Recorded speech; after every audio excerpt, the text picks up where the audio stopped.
Hi, I'm Jim Vandermeer, and I'm with Omnipg Group. And today we're going to talk about whether to buy now or to wait from a buyer's perspective. I'm a CPA. I do most of the valuations, and we also represent sellers primarily, which gives us a unique perspective when we do help buyers. Happy to help in different ways, give out a lot of free information. You can contact me at jim@omnipg-vet.com. As mentioned, we do practice transitions, valuations. We also have somebody Steve Kikikis, who will help with doing startups. Current trends. Well, pre-COVID, banks were very liberal with practice financing, but banks are still lending money.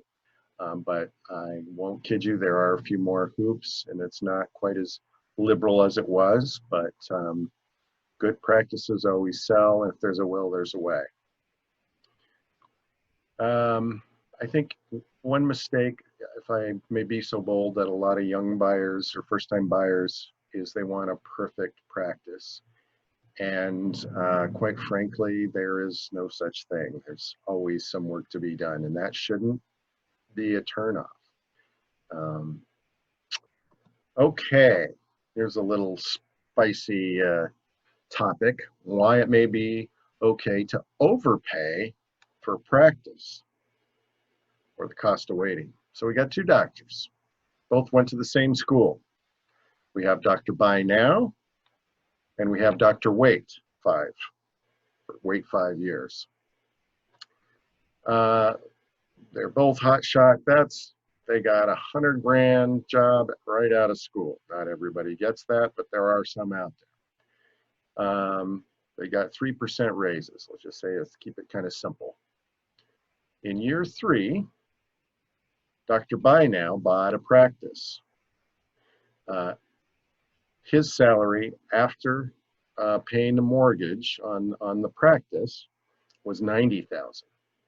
Dr. Play It Safe, Dr. Wait, got another raise. So in year 3, Dr. Wait made more money than Dr. Buy Now, right?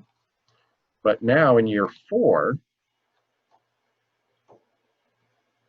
the income turns around. That first year for the doctor who bought, little rough, but year 2, things are gelling. Now they're making an owner's salary as opposed to an associate salary.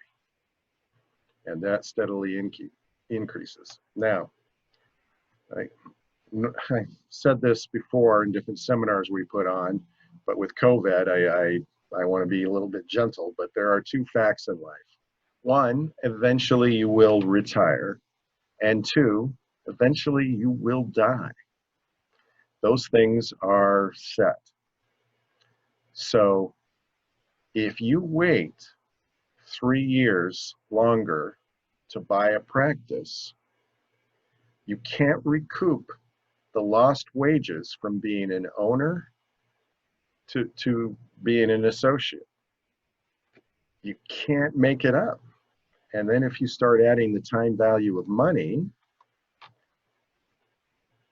in this scenario we just went through, the doctor who eventually buys a practice will lose out on $176,000, and you can't recoup it because why?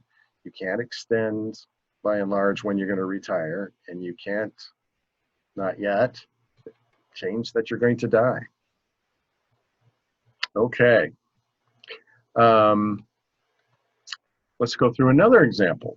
We have Dr. Loves to Haggle. Dr. Loves to Haggle has decided to purchase a practice. He or she found a practice for sale that they like on Omnipg-vet.com for $600,000. Where did they find it?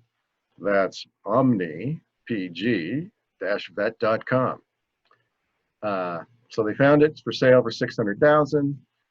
They went through some process, said, yep, like it. Maybe they even hired a consultant who valued the clinic and said, well, it's worth $575.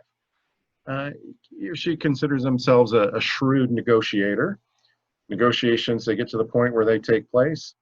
Dr. Hagel says, $575, not a penny more. Well, the seller responds. Dr. T. Wad says, the price is $600,000 and absolutely will not budge. Well, Dr. Hagel said, I'm not paying $25,000 more than I have to. So they move on. And they work as an associate while waiting for a new opportunity. Let's just say that exactly 1 year later, they found another opportunity, and it was at the price that they want for $575. So they've saved $25,000. Add a little interest income on that. They invested it for a year and a half. They earned $125. However, this thing called inflation, which we haven't heard in a few years, that may be coming up soon, unfortunately. Really, that 575 is you can argue on this one, but basically they're not buying as much of a practice as they would have the year before because of inflation. Here's some real world things. Right now, interest rates are fantastic. A year from now, could they go up 1%? You bet. And if that happens, then the total cost on the life of that loan is $25,000. Let's say the bank lending practices tighten. Actually, with COVID, they kind of have. Maybe some fees increase, just not super, not a super amount, but that's another $1,500. So you take all that into consideration, and instead of saving $25,000, it actually cost you $19,000. So what else? Well, they've also missed out on salary as an owner, remember? And you're going to die and you're going to retire. Maybe, hopefully not the same day, but anyway. So there's an amount of money that you can never recoup. So the total cost, adding the salary and the other things, $69,000 in this case. So if you find a desirable practice, and it'll be a year or more before you find the comparable one, and maybe for whatever reason you can see that, wow, this seller is just not going to budge on the price.